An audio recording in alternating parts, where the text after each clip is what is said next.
Hi, and welcome to a new CryptoRobin episode. I am Emma, your CryptoRobin host, and today we will take a look at the Sandbox, an Ethereum-based virtual world that allows players to create, buy, and sell assets in the form of NFTs. What makes it stand out is that the way it was designed and how it works make it possible for actual ownership of every content created to be granted to creators and not to developers and publishers. Before we go into more detail though, allow us to remind you that for more crypto information and education, you can find us on the Cryptomatics YouTube channel. We'll leave the link in the description below and the pinned comment. The Sandbox has been around since 2012 as a regular Windows, iOS, and Android game, but moved towards blockchain when acquired by Animoca Brands in 2018. It was founded by Sebastian Bourget, currently the Sandbox CEO, and Arthur Madrid, COO. The project aims at offering an immersive metaverse in which virtual worlds and games are created collaboratively and without a central authority. The Sandbox is all about its users' creativity and concentrating power and ownership in the hands of its users rather than in its developers. In this virtual ecosystem, players can design characters and worlds, create various narratives and adventures, and build digital assets they can then trade with other players. These creations can be placed on lands, pieces of virtual land. What's more, creators can also develop interactive levels that other players can play once they pay an admission fee. There are 3 integrated tools that power the game. Vox Edit, the software that allows players to create and animate 3D objects from avatars and characters to equipment and scenery. These objects stand at the core of every asset in the game. Game Maker. This toolbox allows you to create 3D games for free and share them. Thanks to the accessible visual scripting tools, there is no coding required. Marketplace. All the assets you create can then be exported to the marketplace in the form of NFTs to be sold or trading using Sand, the game's currency.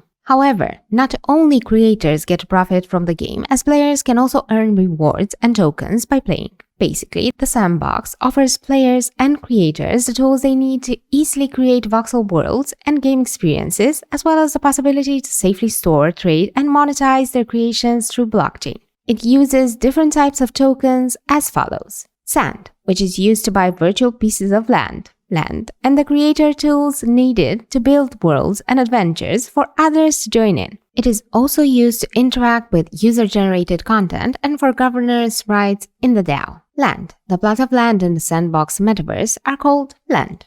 Players buy land and create experiences on top of them to share with other users. Each land is an NFT lying on the public Ethereum blockchain. Assets. These tokens are created by players who build user-generated content and they can be traded on the marketplace. When it comes to NFT metaverses, the Sandbox, Decentraland, and Upland are the main contenders. While Upland is still in its infancy, Decentraland has gained quite some traction. The Sandbox is a blockchain-based metaverse built in the same vein as Decentraland. So, the main competitor for the Sandbox is Decentraland. Even if the two are similar in concept, one key difference is that in the Sandbox, the total number of land parcels is limited to around 166,000, so it is much more focused on the concept of digital real estate, with the players and creators having more responsibility of the in-game metaverse. Then, while Decentraland uses only the ERC 721 standard, the Sandbox plans to support and implement the ERC 1155 standard in the game in collaboration with Engine, including the ERC 721.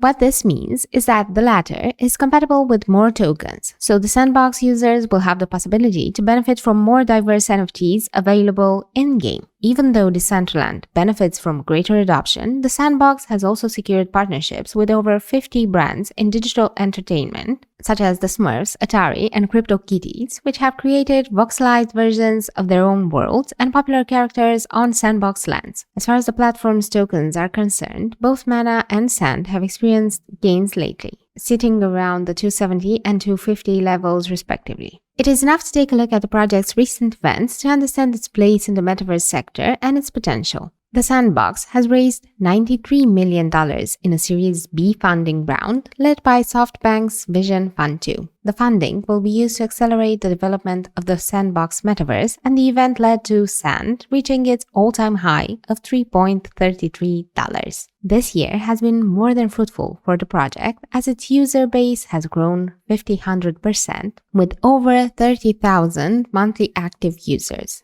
Another announcement that is worth mentioning here is the one made by the Sandbox in June, namely that it would switch to Polygon's Layer 2 in order to reduce the carbon footprint of NFTs by up to 99%. It will also work with WeForest to help reforestation efforts across the globe. Then, looking at what the project has delivered so far and its roadmap, one can easily see how well thought out the entire project is and how serious they are about future developments and improvements. According to the roadmap, the last quarter of this year should bring the launch of Layer 2 dual-chain solution on Matic and the full opening of the marketplace for UGC, user-generated content. The first half of 2022 is expected to see the launch of the DAO with staking and voting mechanisms for Sand, Land, and Avatar holders. The Sandbox is a virtual metaverse where players can play, build, own, and monetize their virtual experiences. Given that its aim is to make the game a DAO, so to be controlled by players for players, it has secured noteworthy partnerships and it brings a way for creators and players alike to earn while doing what they like. We can only commit to keeping an eye on it.